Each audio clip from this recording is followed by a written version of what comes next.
भारतीय विद्यापीठ पुणे यूनिवर्सिटी से marketing management में एमबीए कर चुके श्री अनुराग पांडे जी ने भारत और बांग्लादेश के विभिन्न कल्चरल और बिजनेस एनवायरनमेंट में बहुत से बिजनेस वेंचर्स को सेटअप और लीड किया है। लगभग 20 वर्षों के वृहद अनुभव के साथ उन्होंने बिजनेस के क्षेत्र में अपना नाम कमाया है। Business strategy, sales and marketing, business development, operations and consulting आदि क्षेत्रों के एक्सपर्ट श्री अनुराग पांडे जी ने गोदरेज कंज्यूमर प्रोडक्ट्स लिमिटेड में DGM sales, regional trade marketing manager east, country manager Bangladesh आदि पदों पर अपनी उपयोगिता सिद्ध की है। Hindustan Coca Cola marketing company private limited में एरिया सेल्स मैनेजर और Seagram India private limited में टेरिटरी सेल्स मैनेजर के तौर पर भी कार्य कर चुके श्री अनुराग पांडे जी get a franchise, Nimba clean और एईआर एजुकेशन सॉल्यूशंस नाम की 3 कंपनीज के को फाउंडर भी हैं। बिजनेस और एंटरप्रेन्योरियल मैटर्स के एक्सपर्ट श्री अनुराग पांडे जी को समाधान ग्रुप और स्किल्ड एंटरप्रेन्योरशिप मिशन से जोड़ने के लिए धन्यवाद।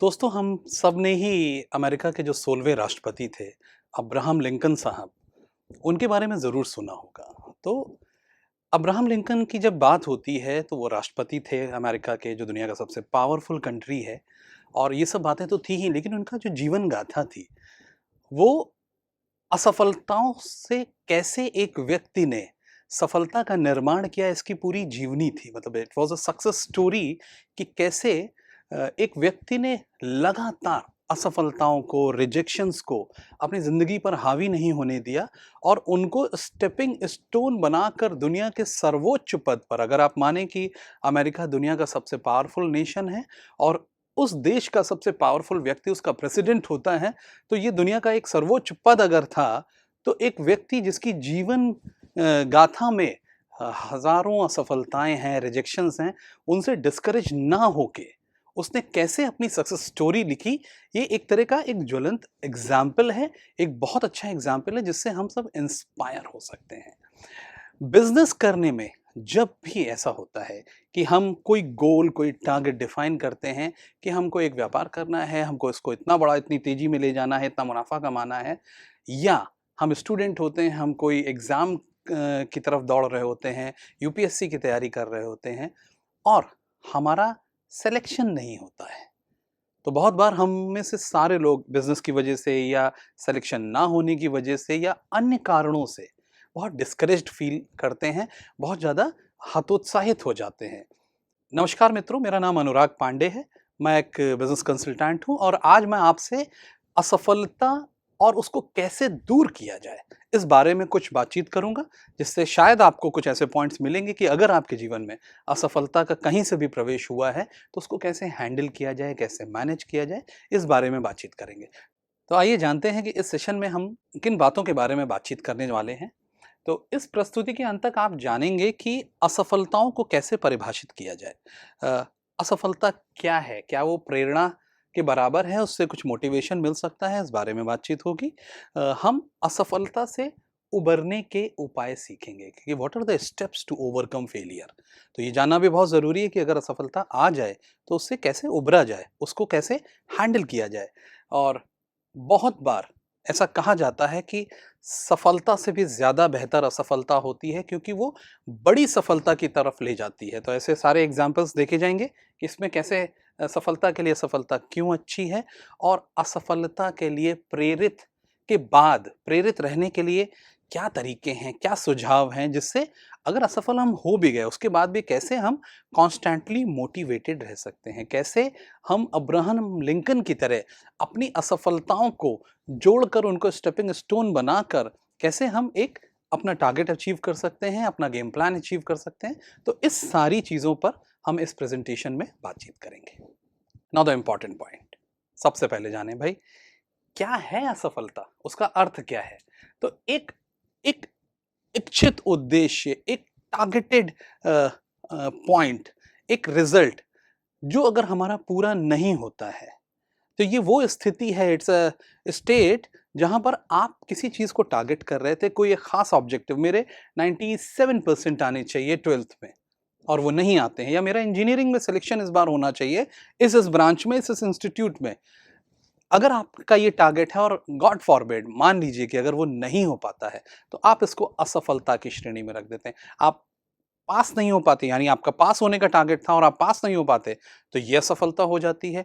तो जिसको जो चाहिए, जो मनोइच्छित उद्देश्य है, वो अगर पूरा नहीं होता है, उसको वो असफलता की तरह से देखा जाने लगता है।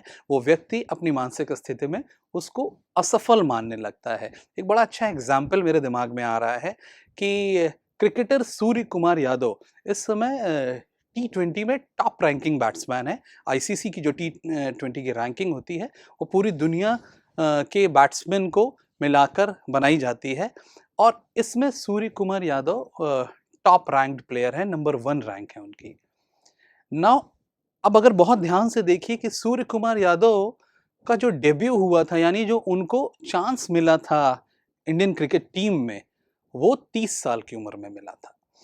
अमूमन एथलेटिक्स में या स्पोर्ट्स में 29-30 की एज अपनी पीक की एज होती है, कि जो बेस्ट परफॉर्मेंसेस होती हैं अब तक आ चुकी होती हैं, और 30 के बाद नॉर्मली अगर स्पोर्ट्समैन ने अपना बहुत अच्छे से ध्यान नहीं रखा होता है, तो इन टर्म्स ऑफ फिटनेस या स्किल उसका खेल नीचे जाने लगता है। आप ये सोचिए कि इस व्यक्ति सूर्य कुमार यादव ने 30 साल में डेब्यू किया, और 2 साल के अंदर वो दुनिया का बेस्ट बैट्समैन माना जाता है टी20 क्रिकेट में। तो ये ट्रांसफॉर्मेशन था। अगर 30 साल तक की उसकी टीम में सेलेक्ट ना हो पाने के कारण को असफलता के तौर पर देखा जाएगा, तो वो बिल्कुल असफल था, क्योंकि उसके साथ के लोग कब के सेलेक्ट हो चुके थे और इंडिया खेल चुके थे, और उसको बहुत लेट चांस मिला। लेकिन जब उसको चांस मिला, तो उसने इसका कितना भरपूर फायदा उठाया है, ये पूरी दुनिया देख रही है। तो असफलता एक तरह से अगर इसी पर्सपेक्टिव में देखा जाए, तो हमारे टारगेटेड रिजल्ट को ना अचीव हो पाने के काम को असफलता बोलते हैं। और कैसे failure is a success in process, Albert Einstein ने कहा था। अल्बर्ट आइंस्टीन भी असफलता को बहुत बार हैंडल कर चुके थे। आपको अगर याद हो, मालूम हो, या इनके बारे में किसी ने पढ़ा हो, तो ये जानकारी बड़ी मतलब बड़ी रोचक है कि आइंस्टीन जब 9 साल की उम्र तक ये बोल नहीं पाते थे। ये दुनिया का सबसे बड़ा साइंटिस्ट्स में एक माने जाने वाले व्यक्ति, जिन्होंने आगे जाके नोबेल प्राइज भी जीता था, he was not able to speak. बोलने जैसा सामान्य कार्य नहीं कर पाते थे। क्लासेस में फेल होने के कारण या ध्यान ना देख पाने के कारण ये स्कूल से भी निकाले गए, इनको विभिन्न स्कूलों में एडमिशन्स भी नहीं मिले। लेकिन अल्टीमेटली जिस तरह की क्यूरियोसिटी और साइंटिफिक टेम्पर था आइंस्टीन का, आगे जाकर इन्होंने दुनिया में नोबेल प्राइज जीता। तो Einstein was a clear cut example of how to turn failures into success. Failure is a success in process. ये एक प्रेरणादायी बात है कि हमें सफलता मिलने तक कई बार असफलताएं जो होती हैं, वो एक तरह से स्टेपिंग स्टोन होती हैं, वो प्रेरणादायक होती हैं। तो असफलता का उद्देश्य आपका अपना सपना पूरा करने के लिए कुछ अलग कार्य करने के लिए प्रेरित करना है, क्योंकि अगर सेम ढंग से आपने कार्य किया, तो कई बार आप सो कॉल्ड असफल हो जाते हैं। लेकिन आप उसको नए तरीके से कैसे ट्राई कर सकते हैं, इसकी प्रेरणा मिलती है। सूर्य कुमार यादव का मैंने एग्जाम्पल दिया था। उसने अपना बैटिंग का स्टाइल इतना चेंज किया कि आज की तारीख में मतलब पूरी दुनिया में उसके जैसे शॉट सिलेक्शन, उसके जैसा सो कॉल्ड फ्लैम्बॉयंट जिसको बोलते हैं, कि उस तरह की क्रिकेट कोई नहीं खेल रहा। उसके अलग-अलग तरह के शॉट्स हैं।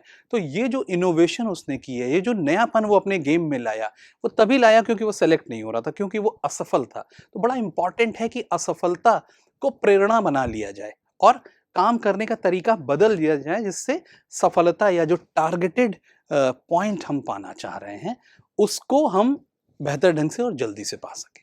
अब जानते हैं कि अगर असफलता का सामना करना ही पड़ जाए, क्योंकि हम एंटरप्रेन्योरशिप के कंटेक्स्ट में हम सब एक दूसरे से डिस्कशन कर रहे हैं, बात कर रहे हैं, ये लेक्चर सुन रहे हैं आप लोग। ये सब व्यापारिक परिस्थितियों पर बातचीत होती है, और इसमें असफलता या सो कॉल्ड जो टारगेट्स होते हैं, बहुत बार नहीं अचीव होते हैं। वर्ल्ड क्लास ऑर्गेनाइजेशंस के टारगेट भी नहीं अचीव होते हैं।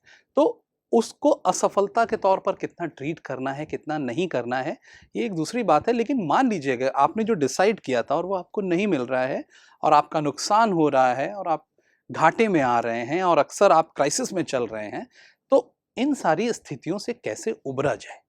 व्यापार के परिप्रेक्ष्य में कैसे ओवरकम किया जाए फेलियर को? तो आइए कुछ पॉइंटर्स जानते हैं कि सबसे पहली चीज़, जो सबसे पहला चरण है, वो है लेसन क्या सीख रहे हैं आप?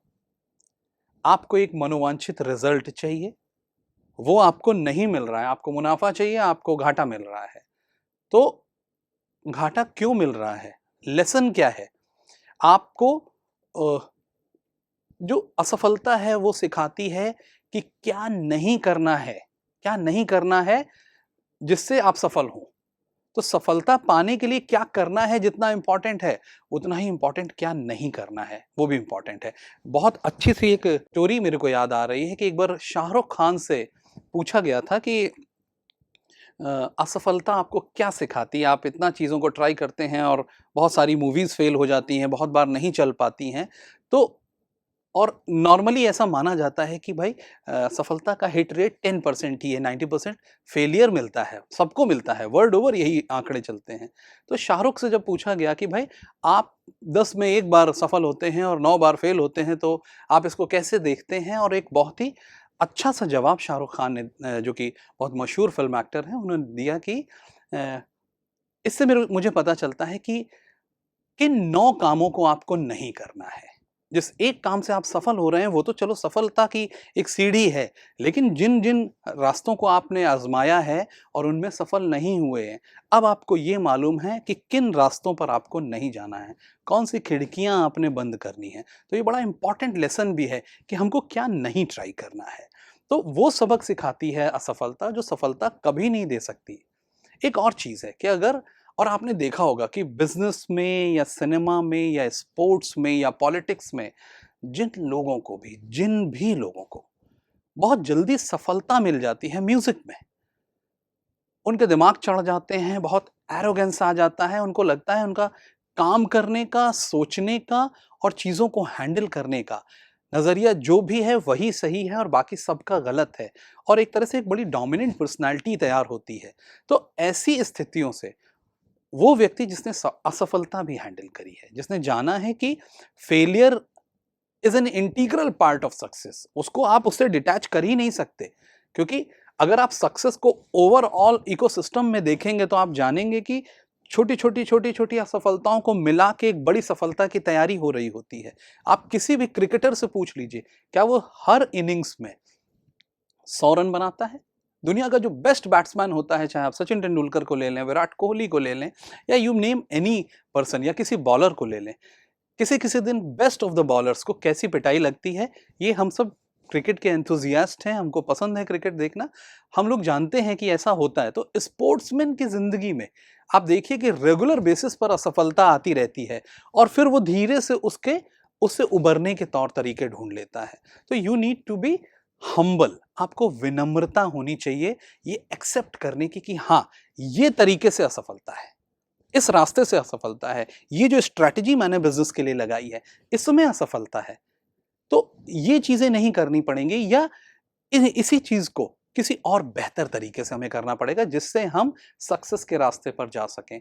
तो बहुत हम्बलनेस सिखाती है असफलता और समाज और बिज़नेसेस के लिए विश्वास मानिए हम्बल होना डाउन टू अर्थ होना ये बेहतर चीज़ें हैं, ये सामंजस्य के लिए क्योंकि हम एक सोशल बीइंग हैं हम सब लोग। तो सामाजिक तौर पर सामंजस्य के लिए ये बड़ा इम्पोर्टेंट होता है कि हम हम्बल हों और असफलता हमें हम्बल होना सिखाती है। लगातार छोटी-छोटी सफलता बहुत एरोगेंस देती है। जो बहुत बड़ी सफलताएँ होती हैं, अमूमन वो ऐसे लोगों को आई होती हैं जिनके पास असफलता का भी कुछ अनुभव होता है, तो वो हम्बल भी होते हैं। अ, जब आप असफल होते हैं तो आप स्वयं को, स्वयं की क्षमताओं को, आपके कार्य करने की शैली, आपके कार्य करने के तरीके, आपके लोगों से कार्य लेने के तरीके, आप बहुत चीज़ों को इवैल्यूएट करते हैं। आप बहुत सारा पॉइंट ऑफ व्यू बनाने लगते हैं। आप बड़े गंभीर प्रश्नों को अपने आप से करते हैं। विश्वास मानिए कई बार सफलता शैलो होती है, सतही होती है। असफलता में बड़े डीप मीनिंग्स छुपे होते हैं। आप अपने पर्पस और उसको कैसे आप अप्रोच कर रहे हैं, तो इन चीज़ों से बड़ा फ़ायदा होता है। तो पहला जो चरण है कि हम असफलता को अब ओवरकम कैसे करें? असफलता हो गई है, फेलियर हो गया है। अगर हम उसको ओवरकम करने के तरीकों के बारे में बात करें, तो पहला तरीका है हमने लेसन क्या सीखा? क्या नहीं करना है? या किन चीज़ों से हमें फ़ायदा नहीं हो रहा है? ये सीख हमें असफलता ही देती है। एक और पॉइंट जो बड़ा इम्पोर्टेंट हो जाता है बहुत बार कि जब हम बड़े मीडियोकर टारगेट्स को सेट करते हैं, तो अब छोटे टारगेट सेट कर लिए, फेलियर को अवॉइड किया और छोटी-छोटी सफलताओं को लेकर बहुत आत्मविश्वासी बनते जा रहे हैं। अगर यही नज़रिया पूरा सामाजिक तौर पर ले लिया जाए, तो आप विश्वास मानें कि मीडियोक्रिटी वाली सोसाइटी तैयार होगी। मतलब कोई भी एक्सेल नहीं करना चाह रहा होगा। आप सोच के देखिए, एक ओलंपियन एक बार अपना स्वर्ण पदक लेने के बाद अपने ही रिकॉर्ड को बेटर करने के लिए 4 साल एकदम फ़ोकस्ड होके लगा रहता है और इसी तरह के टारगेट्स दुनिया भर के एथलीट्स ले लेते हैं। तो अगर ये लोग भी अगर सामान्य से टारगेट लेंगे, तो एक्सेल कौन करेगा? हमारा ह्यूमन पोटेंशियल क्या है, हमको ये भी तो जज करना होगा। सो अगर आप बहुत ध्यान से देखें, तो असफलता में अ, अक्सर एक बड़ा टारगेट सेटिंग भी तो छुपा होता है। बड़ा टारगेट सेटिंग आपका ही अपना एक्सप्रेशन होता है कि आप एक बड़ी चीज़ अचीव करना चाहते हैं, आप एक बड़े व्यापारी बनना चाहते हैं, आप एक अच्छा स्टूडेंट बनना चाहते हैं, इंजीनियर बड़े इंस्टीट्यूट से इंजीनियर हो जाना चाहते हैं, आप रोज़गार के लिए किसी बड़ी नौकरी की तैयारी कर रहे हैं, यूपीएससी की तैयारी कर रहे हैं। ये सब बड़े लक्ष्य हैं और बहुत बड़ा फ़ोकस माँगते हैं। तो अगर लक्ष्य ही छोटे हो जाएँगे, तो मीडियोक्रिटी आ जाएगी। तो असफल होने का एक बहुत बड़ा संदेश ये भी है कि शायद लक्ष्य अच्छे सेट किए जा रहे हैं, छोटे टारगेट्स नहीं सेट किए जा रहे, बड़े टारगेट सेट किए जा रहे हैं और उस वजह से there are failures in the system. असफलताएं भी हैं उस सिस्टम में। एक और पॉइंट है जो बड़ा इंपॉर्टेंट है कि जब आप सक्सेसफुल हो रहे हैं, छोटी-छोटी सफलताएं ले रहे हैं और औसत दर्जे की सारी परफॉर्मेंसेस मेंटेन हो रही हैं, चाहे वो बिजनेस हो या आपकी अपनी पढ़ाई हो या आपका कोई भी कार्य हो, तो हमेशा बहुत अच्छी फीलिंग नहीं आती है। मतलब छोटी-छोटी सफलताएँ ठीक है, कॉन्फिडेंस देती हैं, सेल्फ मोटिवेशन देती हैं, लेकिन जब तक आपने चढ़कर अच्छे से एक्सेल नहीं किया होता है, आपको बहुत बीच में फँसे रहने जैसी स्थिति खुद को लगती है कि नहीं, हम अपने को स्ट्रेच नहीं कर रहे हैं। क्या हो गया जो फेल हो जाएँगे? उससे कोई फ़र्क नहीं पड़ेगा, लेकिन अपने को स्ट्रेच करके अपना पोटेंशियल तो जज करना ही चाहिए। तो अ, it is a good way to fail, क्योंकि अब आप अपना पोटेंशियल जजमेंट कर रहे हैं।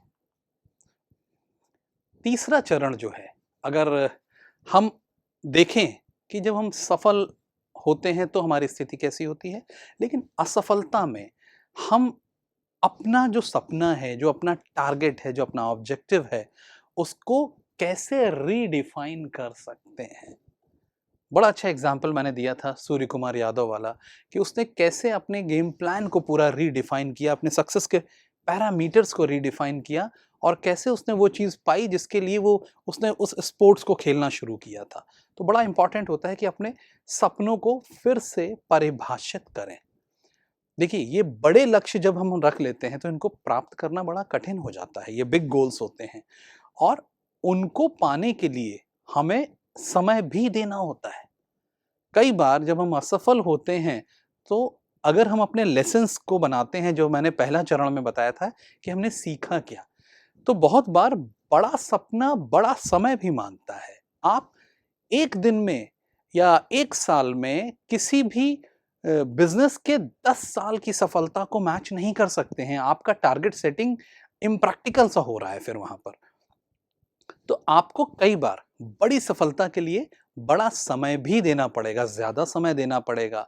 एक रूल ऑफ 10,000 आवर्स करके एक किताब है, जो बड़ा क्लियरली बोलती है कि कोई भी काम अगर हमें वर्ल्ड लेवल पर एक्सेल करना है, तो हमें उसमें 10,000 घंटे देने पड़ेंगे। तब जाके हमारी लेवल ऑफ एक्सपर्टीज़ जो होगी, वो बहुत शानदार होगी और उसका हमको बहुत फ़ायदा मिल रहा होगा, हम बहुत सफल हो रहे होंगे उस पर्टिकुलर फील्ड ऑफ एक्टिविटी में। आप उदाहरण देख लीजिए कि अगर सचिन तेंदुलकर ने 8 साल की उम्र से रोज़ 8 घंटा, 10 घंटा प्रैक्टिस करना शुरू किया, तो by the time he was 20 years उसने 10 साल, 12 साल में अपने 10,000 घंटे का जो सो कॉल्ड वो किताब कहती है, एक थियरी है, इसको मानना ना मानना अपने ऊपर है, लेकिन एक बड़ा इंडिकेटर देती है कि कैसे एक खास मैन आवर्स हमको चाहिए होते हैं किसी बहुत बड़े लक्ष्य के लिए। तो you need to invest time into this. बड़ा लक्ष्य बराबर बड़ा समय भी हो सकता है। तो क्या हमने उतना समय दिया है, या हम अपने को अंडर मतलब प्रीएम्प्ट कर रहे हैं, हम कम समय देके ज़्यादा सफलता चाह रहे हैं? तो ये सोचने की ज़रूरत है। और आपको, अगर आप असफल हुए हैं, तो आपको अपना गोल रीस्ट्रक्चर करना पड़ेगा। आपको कुछ उसमें छोटी सफलताएँ भी डालनी पड़ेंगी और एक मेगा टारगेट भी लेना पड़ेगा, तब जाकर आप फिर से उसको स्ट्रक्चर्ड ढंग से शुरुआत करेंगे। तो अपने सपने को पुनः परिभाषित करें। एक बात कही जाती है कि कैसे सफलता के लिए असफलता बहुत इंपॉर्टेंट और बड़ी अच्छी चीज़ है। Why failure is good for success. तो पहली बात आप जब देख रहे हैं कि अगर असफलता नहीं होगी, और मैं बार-बार इस प्रेज़ेंटेशन में ये बात बोल रहा हूँ कि अगर फेलियर नहीं होगा, अगर असफलता नहीं होगी, तो बड़ी सक्सेस नहीं होगी। छोटी-छोटी सक्सेस, छोटी-छोटी सफलताएँ, क्लास में 100 में 50 नंबर लाना, पास हो जाना, सोचना कि आई एम सक्सेसफुल, ये सफलता नहीं होती है। बड़ी सफलता के लिए सफलता चाहिए होती है, वो स्टेपिंग स्टोन होता है। वो अब्राहम लिंकन 16वें राष्ट्रपति जब बने थे, तो उसके पहले वो कम से कम 20 चुनाव हार चुके थे। उनके जीवन गाथा में ही रिजेक्शंस और फेलियर्स थे। तो आप देखेंगे कि सफलता असफलता के बगैर संभव ही नहीं है। छोटे-छोटे असफलताएँ, छोटी-छोटी चीज़ें, ये जो लेसन्स मिलते हैं असफलताओं से, इनको जोड़-जोड़ के नई रणनीति बनाकर जब आप सफलता की ओर जाते हैं, एक नया टारगेट सेट करते हैं, तब आप सफल हो पाते हैं। तो जितनी बार आप असफल होते हैं, आप एक स्टेपिंग स्टोन ही तो ले रहे होते हैं। एक और बात है कि जैसा मैं बोल भी रहा था कि बहुत जल्दी सफल हो गए और मॉडेस्टी नहीं है, बहुत एरोगेंस है। बड़ा इम्पोर्टेंट है कि कई बार हम सेल्फ क्वेश्चनिंग फेज़ में जाएँ। थोड़ा डिप्रेसिंग होता है, निराशाजनक होता है। भई असफलता अच्छी चीज़ नहीं होती। ये बिल्कुल ठीक बात है, हमको डिस्ट्रॉय कर देती है, हमारा मोटिवेशन तोड़ देती है।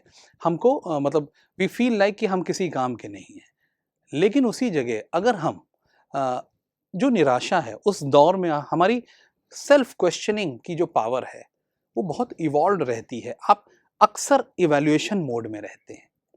तो ये परिस्थिति, आप जब बहुत सफल हो रहे होते हैं, तो फ्लो का पार्ट होते हैं, आप बहते जा रहे होते हैं, क्योंकि आपके तौर तरीके से आपको सफलता मिल भी रही होती है।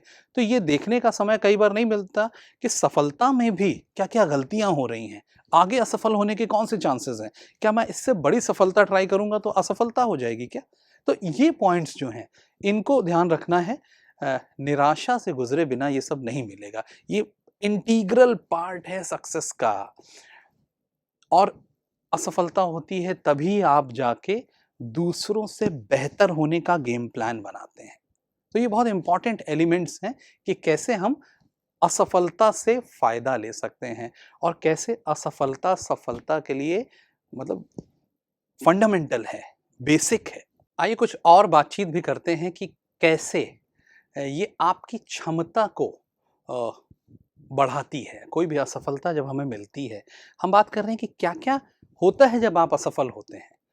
तो उन पॉइंट्स को डिस्कस किया जा रहा है जिससे हम उसको एड्रेस अच्छे से कर सकें। तो आप देखेंगे कि जब कभी आप असफल हुए हैं और आपने अपना गेम प्लान फिर से रीडिज़ाइन किया है, रीस्ट्रक्चर किया है, तो ये आपको आपके पोटेंशियल तक पहुँचने में मदद करती है। अन्यथा हमें हमारा पोटेंशियल ही नहीं पता हो पाता। तो ये जानना कि आप एक चीज़ में असफल हो गए हैं, आपको अगले कार्य को, अगले अवसर को, अगली जो अपॉर्च्युनिटी आएगी, उसमें बेहतर करने की इच्छा रखने की ताकत देता है। और असफलता का एक एक्सपीरियंस आपके पास है, एक्सपीरियंस्ड होके खेलना ज़्यादा बेटर है, अनएक्सपीरियंस्ड इनएक्सपीरियंस्ड होकर किसी चीज़ को अप्रोच करना। तो कई बार जब आप असफल हो जाते हैं तो आप एक्सपीरियंस्ड हो जाते हैं और आपको मालूम होता है कि क्या क्या नहीं करना है, और इसलिए आपके सक्सेसफुल होने के चांसेस बहुत बढ़ जाते हैं। आपका अपना पोटेंशियल रेज हो जाता है, बढ़ जाता है। और किसकी वजह से बढ़ा है? असफलता के लेसन्स की वजह से बढ़ा है, उस पाठ की वजह से बढ़ा है जो आपने असफल होने के कारण अपने सिस्टम में डाले कि भाई ये नहीं करना है, या इस तरह से चीज़ों को अप्रोच नहीं करना है, या कैसे नए तरीकों से इस प्रॉपर ऑब्जेक्टिव को हैंडल करना है हमें। एक और इम्पॉर्टेंट पॉइंट है कि आप जब तक अपना पोटेंशियल खुद एक्नॉलेज नहीं करेंगे, खुद खोज नहीं लेंगे कि आपकी अंदरूनी ताकत कितनी है, तब तक आप हो सकता है कि आप असफल रहें। तो ऐसे कई लोगों को आप भी जानते होंगे कि वो मतलब 10th तक हो सकता है वो 50-55%, 60% वाले स्टूडेंट्स रहे, और सडनली उन्होंने अपना पोटेंशियल समझना शुरू किया, उसको बड़ा करना शुरू किया, और ये वो लोग बने जो जिन्होंने पहली बार में आईएएस और आईपीएस जैसी पोजीशंस क्रैक की। ये वो लोग बने जिन्होंने आईआईटी फर्स्ट अटेम्प्ट में निकाला।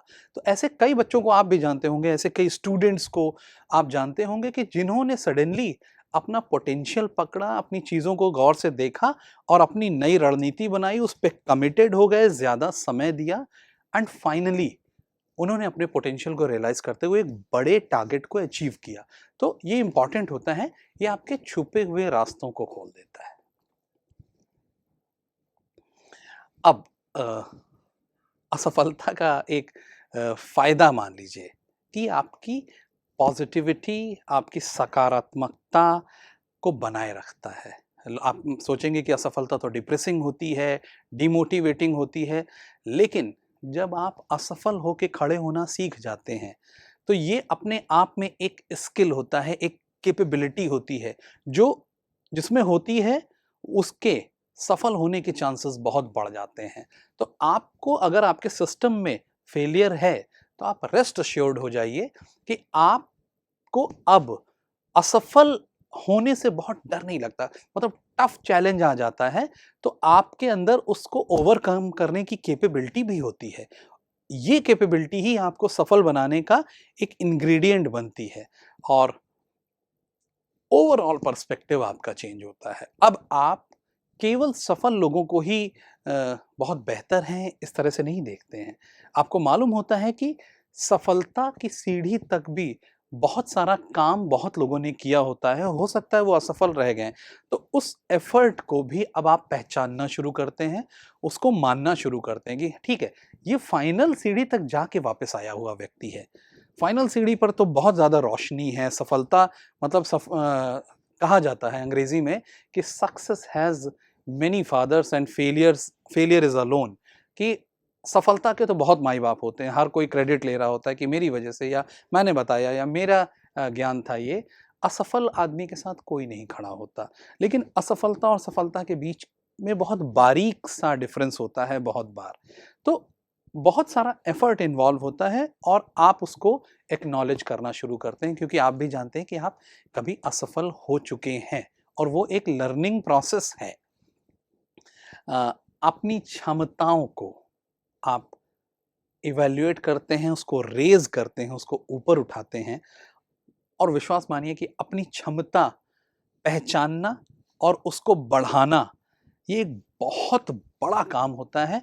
और जो ये करने का आदी हो जाता है, अभ्यस्त हो जाता है, उसका कोई भी काम, किसी भी काम में सफल होने का चांस बहुत ज़्यादा बढ़ जाता है।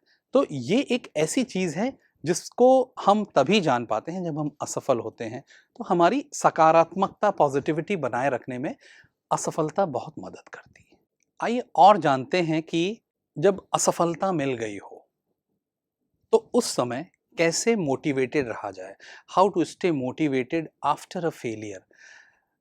आप स्क्रीन पर देख रहे हैं कि we learn from failure and not from success, और बार-बार इस डिस्कशन में मैं यही बात मेंटेन कर रहा हूँ कि जितना ज़्यादा हम अपनी असफलताओं से सीखते हैं, उतना हम अपनी सफलता पे नहीं सीखते। उस समय तो हम, जैसे कि मैंने बताया कि फ्लो का पार्ट होते हैं, बह रहे होते हैं, हमारे प्लान सक्सेसफुल हो रहे होते हैं, लेकिन असफलता हमें बहुत सिखाती है।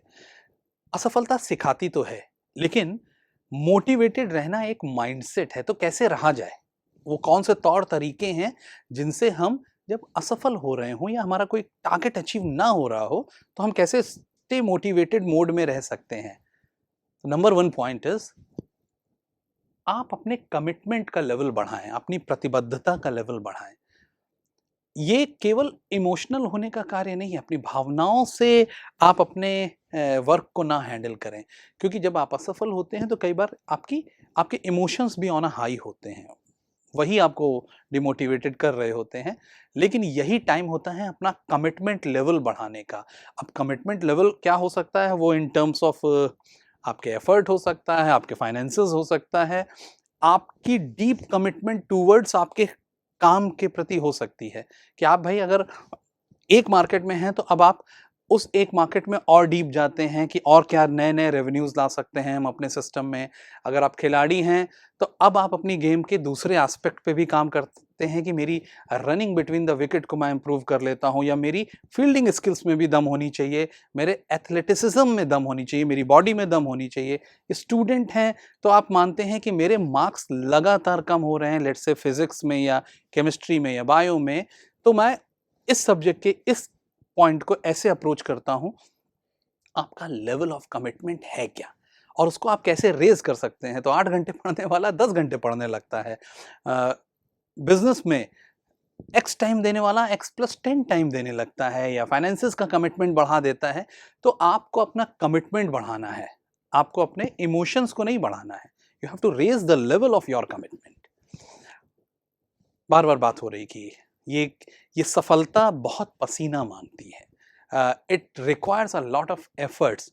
अपने एफर्ट्स के लेवल को बढ़ाइए, उसका अमाउंट बढ़ाइए एफर्ट का और ये चौतरफा बढ़ाइए। ये नहीं कि आपकी अपनी मेहनत से काम हो जाएगा और ये केवल मेहनत भी नहीं हो सकती। हो सकता है कि आपका स्ट्रैटेजिक जो ओरिएंटेशन है, उस पर आपने समय कम दिया हो। 8 घंटे आप काम करें लेकिन जिन चीज़ों की सबसे ज़्यादा ज़रूरत है आपके बिज़नेस को, आप उसमें कितना टाइम फ़ोकस्ड होते हैं। तो ये बहुत सारा स्वेट बनाने वाला काम है, यानी पसीना बहाने वाला काम है। चैलेंजेस आएँगे ही आएँगे। किस लेवल के चैलेंजेस हैं, आपको उनको एंटिसिपेट करना है। आपको उनको एंटिसिपेट करके उनकी रणनीति बनानी है, उनको हैंडल करने की। आप ये मान के चलेंगे कि आप दुनिया के सबसे लकी आदमी हैं और आपको कोई बाधा नहीं आएगी, ये होने वाला नहीं है। लेकिन होगा क्या? आप हर बार, हर प्लान के पार्ट पर अपना केवल सिंगल प्लान मत रखें। आपके प्लान बी और प्लान सी सारे तैयार होने चाहिए और आपको इस पूरे खेल को वैसे ही अप्रोच करना चाहिए, चाहे ये पढ़ाई हो, चाहे ये गेम्स हो, चाहे ये व्यापार हो। तो you need to be sure about कि आपने अपनी बाधाओं को, जो ऑड्स हैं, उनको कैसे एड्रेस करना है, उन चैलेंजेस को कैसे फेस करना है और उनको कैसे ओवरकम करके आगे बढ़ जाना है, सफल हो जाना है। सफलता के बारे में थोड़ी बात कर लेते हैं अब, क्योंकि हम लोग बहुत देर से असफलता, उनसे क्या सीखें, कैसे अपने को रीस्ट्रक्चर करें, इस बारे में सारी बातचीत कर रहे हैं। लेकिन सफलता एक माइंडसेट होती है। सफल होने के लिए जो प्री कंडीशन होती है, उस पर भी गौर करना बहुत ज़रूरी है।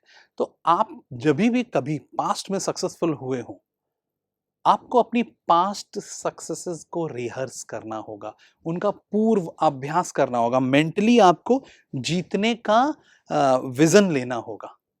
और विश्वास मानिए, ये जो मेंटल एक्सरसाइज़ है, जिसमें आप विज़न लेते हैं किसी भी तरह से सफल हो जाने का, जो अपनी पास्ट सक्सेसेस का रिवीज़न है, वो आप करते हैं तो आप विनर माइंडसेट में आने लगते हैं। क्योंकि असफलता का एक डेंट ये होता है कि हमारी जो जो विनिंग साइकोलॉजी होती है, वो बड़े लो लेवल पर ऑपरेट कर रही होती है। तो इस पॉइंट के माध्यम से मैं कहना चाह रहा हूँ कि आपकी जो विनिंग साइकोलॉजी है, आप उस पे काम करें, आप अपनी पास्ट सक्सेसेस को रिकॉल करें, किन कारणों से आप सफल हुए थे, ये जानें, समझें, नोट डाउन करें, यानी वो सब आपके अंदर है एंड काइंडली अपना जो विनिंग साइकोलॉजी है, उसके लेवल को भी बढ़ाएँ। और जो लास्ट पॉइंट है, वो कि आप अपना ध्यान शिफ्ट करें। आपके पास चॉइसेस हैं। आप असफलता के कारण जो फ्रस्ट्रेशन है, जो इरिटेशन है, जो डीमोटिवेशन है, आप उस ज़ोन में रह सकते हैं, उस कमरे में रह सकते हैं और लगातार रह सकते हैं, लेकिन उससे कोई फ़ायदा तो नहीं हुआ है किसी को, ना अपने को होने वाला है। आपकी एक चॉइस ये भी है कि आप वहाँ से निकल कर वापस से अपने काम को करने के नए तौर तरीके, बेटर प्लानिंग, ज़्यादा लेवल ऑफ कमिटमेंट, कैसे हम फिर से जीतेंगे, इन सारी चीज़ों पर फोकस कर लें, इस पॉजिटिव रूम में आ जाएँ। तो ये चॉइस है between a negative room and a positive room, और मेरा और दुनिया के हर आदमी का यही मानना होगा कि हमको पॉजिटिव रूम में रहना है, लाइट का पार्ट बनना है, डार्कनेस का पार्ट नहीं बनना है। तो बहुत इंपॉर्टेंट है कि हम अपना ध्यान भी शिफ्ट रखें। आप एक तस्वीर देख रहे हैं, मिस्टर बिल गेट्स दुनिया के सबसे बड़े टेक एंटरप्रेन्योर के तौर पर इनको जाना जाता है, और इनके बारे में मतलब you have to know him to understand it. Mister Gates बहुत बार अ, असफल हुए। He failed in Harvard, in fact वो हार्वर्ड से हट गए थे। और तो उनका कहना है it's fine to celebrate success, but it is more important to heed the lessons of failure. यानी कि सक्सेस को तो सेलिब्रेट करिए, लेकिन असफलता जो जो पाठ पढ़ा रही है, जो लेसन्स हमें दे रही है, उन पर गौर करिए। तो मिस्टर गेट्स की जो पहली कंपनी इन्होंने लॉन्च की थी, जो बनाई थी और 2 साल चलाई थी, वो भी फेल हो गई थी। और इस तरह के फेलियर्स पे ये टेक्नोलॉजी और आईटी के प्रति जो पैशनेट बिजनेसमैन हुए हैं और उन्होंने जो फॉर्च्यून्स बनाए हैं अपने लिए, उनमें बिल गेट्स का नाम सर्वोपरि इसलिए भी लिया जाता है कि किसी भी फेलियर को उन्होंने नज़रअंदाज किया, और उनका ये मानना था कि मेरा पोटेंशियल बहुत बड़ी चीज़ को करने का है, और वो उस पर कॉन्स्टेंटली कमिटेड रहे। तो he is a fine example of, and likely जो उन्होंने कहा भी है कि it is fine to celebrate success, but it is more important to heed the lessons of failures. जो पाठ पढ़ाया है असफलता ने, उसके बारे में भी बात करना, उसको समझना और उसको अपने प्लान्स में बजट करना बहुत जरूरी है। दोस्तों, आज जो पॉइंट्स हम लोग कवर कर रहे हैं, अगर मैं एक उसका रीकैप देना चाहूं, तो शायद वो इस तरह से था कि अ, सबसे पहले तो हाउ टू ओवरकम फेलियर्स, कैसे असफलताओं पर काबू पाया जाए। Failure is equal to motivation. आप देख रहे हैं, इस बारे में हम लोगों ने बात करी कि कैसे असफलता ही हमको प्रेरणादायक बन जाती है। बहुत बार इस बारे में काफ़ी एग्जाम्पल्स पर चर्चा हुई, और असफलता से उभरने के उपाय के बारे में भी हम लोगों ने बातचीत करी कि भाई असफलता से कैसे उभरा जाए, स्टेप्स टू ओवरकम फेलियर क्या किया जाए, कैसे रिस्ट्रक्चर किया जाए अपने गेम प्लान को, कैसे मीडियोकर प्लान्स ना लिए जाएं, कैसे हम अपने को कॉन्स्टेंटली इस तरह से देखें कि हमने क्या लेसन लिया है, उस पे ज़्यादा कॉन्सेंट्रेट करें, कैसे हम फोकस्ड रहें। तो ये स्टेप्स टू ओवरकम फेलियर के बारे में बातचीत हुई, और असफलता के बाद प्रेरित रहने के तौर तरीके, क्या करना चाहिए, कैसे फोकस्ड रहना चाहिए, कैसे ब्राइट रूम में रहना चाहिए और निगेटिव या डार्कनेस वाले रूम में नहीं रहना चाहिए, कैसे हमें अपना लेवल ऑफ कमिटमेंट बढ़ा देना चाहिए। तो असफलता से जुड़े इन सारे पहलुओं को आज हम लोगों ने इस सेशन में कवर किया। फ्रेंड्स, मुझे उम्मीद है कि क्योंकि सफलता के बारे में बहुत बातें होती हैं, लेकिन असफलता भी अपने आप में सफलता के पहले की सीढ़ी है। It's the pre step to get on to success, यानी स्टेपिंग स्टोन है, ये एक लैडर है जिसमें बाकी सीढ़ियों में कुछ न कुछ असफलता मिलते मिलाते फाइनली आप एक बड़ी सफलता पर जाते हैं। तो इस सेशन में आज हम लोगों ने देखा कि असफलता क्या है, उससे कैसे उसको एड्रेस करना है, कैसे अपने को कॉन्स्टेंटली मोटिवेटेड रखना है। मुझे बड़ी उम्मीद है कि इस सेशन का फ़ायदा आपके बिजनेसेस में, जब कभी आप संघर्ष के या चैलेंजिंग एनवायरनमेंट में होंगे, उस समय पर आपको इससे फ़ायदा मिलेगा, या लाइफ के किन्हीं भी मोमेंट्स पर जब कभी भी आप संघर्ष, असफलता, फेलियर, इन चीज़ों से रूबरू हो रहे होंगे, तो इस प्रेजेंटेशन में की हुई बातों से आपको कुछ पॉइंट्स मिलेंगे, कुछ मोटिवेशन मिलेगा, और आप उसको नए नज़रिए से देखेंगे और एक बड़ी सफलता को अटेन करेंगे, प्राप्त करेंगे। इस सेशन में जुड़े रहने के लिए और किन्हीं और प्रश्नों को के बारे में बात करने के लिए आप नीचे दिए गए जूम लिंक पर हमसे वन ऑन वन सेशन के लिए संपर्क कर सकते हैं। अभी के लिए इतना ही। जो लोग जुड़े रहना चाहते हैं वो इस जूम लिंक पर कनेक्ट करें और we can have one on one session. हम प्रश्न के उत्तर देने के लिए आपको जूम सेशन पर मिलते हैं। धन्यवाद।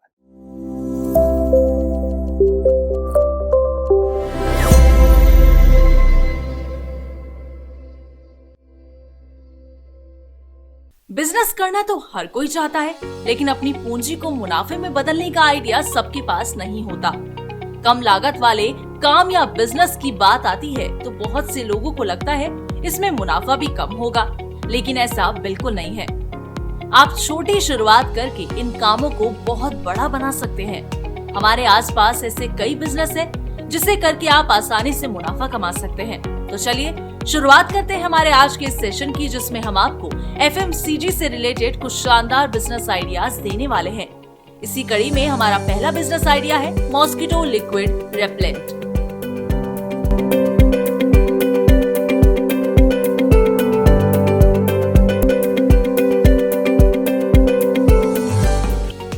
लिक्विड रेपेलेंट्स मच्छरों को दूर भगाने के लिए व्यापक रूप से उपयोग किए जाते हैं। भारतीय बाजारों में मॉस्किटो रेपेलेंट की वृद्धि देखी जा रही है, क्योंकि भारतीय अधिक स्वास्थ्य के प्रति जागरूक हो रहे हैं। मच्छरों को दूर रखने और मच्छरों से होने वाली बीमारियों को रोकने के लिए तरह तरह के chemical and natural ingredient based mosquito repellents का इस्तेमाल किया जा रहा है। लिटरेसी रेट में वृद्धि के कारण मच्छरों से फैलने वाली बीमारियों के प्रति जागरूकता भी बढ़ रही है। ऐसे में अगर आप भी mosquito liquid repellent manufacturing business शुरू करते हैं तो आपको इस बिजनेस से अच्छा खासा मुनाफा मिल सकता है। इस बिजनेस के लिए जरूरी चीजों की बात करें तो आप इस बिजनेस को सिर्फ 200 से 500 स्क्वायर फीट एरिया के साथ शुरू कर सकते हैं और साथ ही आपको इसमें ज्यादा मैन पावर की रिक्वायरमेंट भी नहीं होगी। सिर्फ 2 से 3 लोग सफिशिएंट होंगे। रही बात इलेक्ट्रिसिटी की, तो 3 से 5 किलोवाट इलेक्ट्रिक लोड आपको चाहिए होगा। अब बात करते हैं इस बिजनेस में लगने वाली लागत और उससे होने वाले मुनाफे के बारे में। इस बिजनेस को आप 7 से 8 लाख में शुरू कर सकते हैं, जिसमें 3 लाख मशीनरी सेटअप और 5 लाख वर्किंग कैपिटल इंक्लूडेड है और आप इस फास्ट ग्रोइंग बिजनेस से 15 से 20% मुनाफा कमा सकते हैं। चलिए बढ़ते हैं आगे और बात करते हैं हमारे अगले बिजनेस आइडिया की, जो है soft toys making business.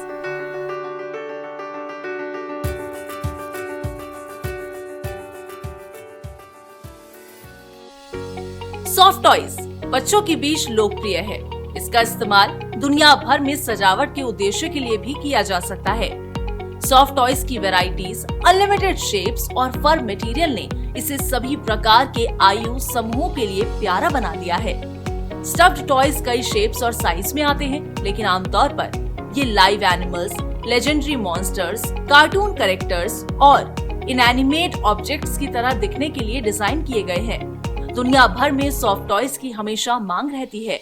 Soft toys manufacturing business इस साल शुरू करने के लिए सबसे अच्छे बिजनेस आइडियाज में से एक हो सकता है।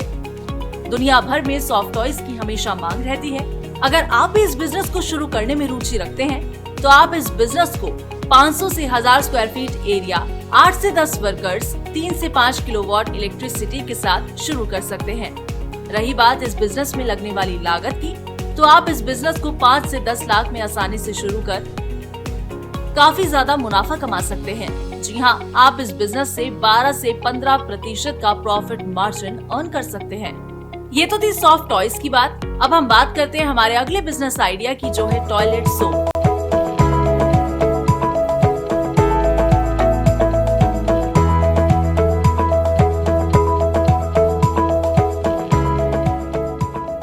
टॉयलेट सोप इंडस्ट्री भारत में तेजी से बढ़ने वाले उपभोक्ता सामान उद्योगों में से एक है। साबुन बनाना एक आसान प्रक्रिया है और इसे एफिशिएंटली और मिनिमल इन्वेस्टमेंट के साथ आसानी से शुरू किया जा सकता है। टॉयलेट सोप्स को लिक्विड फैट जैसे वेजिटेबल ऑयल और एनिमल फैट को सोडियम हाइड्रोक्साइड जैसे अल्काली के साथ मिलाकर बनाया जाता है।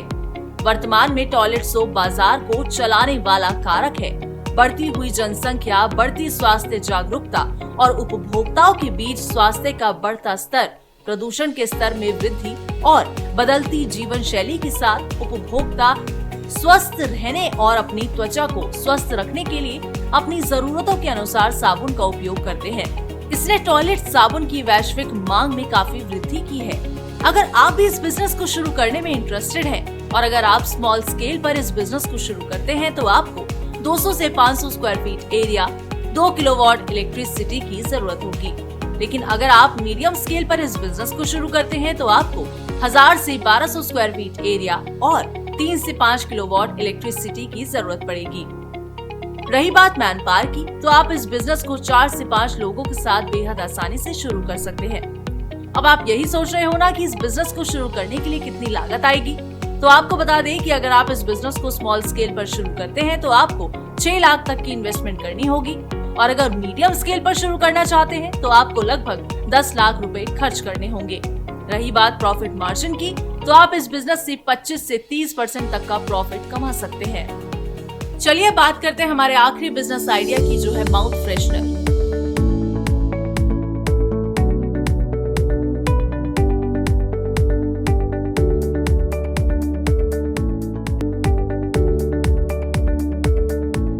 माउथ फ्रेशनर व्यवसाय वर्तमान समय में सबसे अधिक मांग वाले उपक्रमों में से एक है।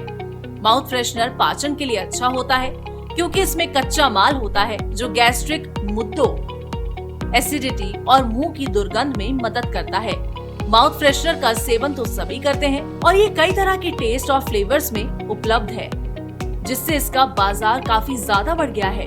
ऐसे में ये कहना गलत नहीं होगा कि ये बिजनेस काफी मुनाफेदार बिजनेस है।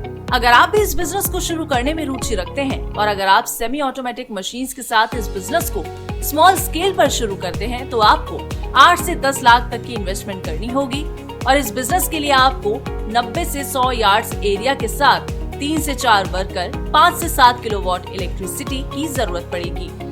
रही बात प्रॉफिट मार्जिन की, तो अगर आपकी production capacity 100 KG per day की है तो आप इस बिजनेस से 7 से 10% तक मुनाफा कमा सकते हैं। तो ये थे आज के कुछ बिजनेस आइडियाज। उम्मीद है कि आपके लिए सेशन फायदेमंद साबित हुआ होगा। अब हम जुड़ेंगे जूम सेशन पर, जिसका लिंक आपको YouTube चैट बॉक्स में मिल जाएगा। अगर आज के टॉपिक को लेकर कोई भी जरूरी सवाल है तो जूम सेशन पर जरूर जुड़िएगा, जहां अपने सवाल आप एक्सपर्ट से पूछ सकते हैं और अपना जवाब प्राप्त कर सकते हैं।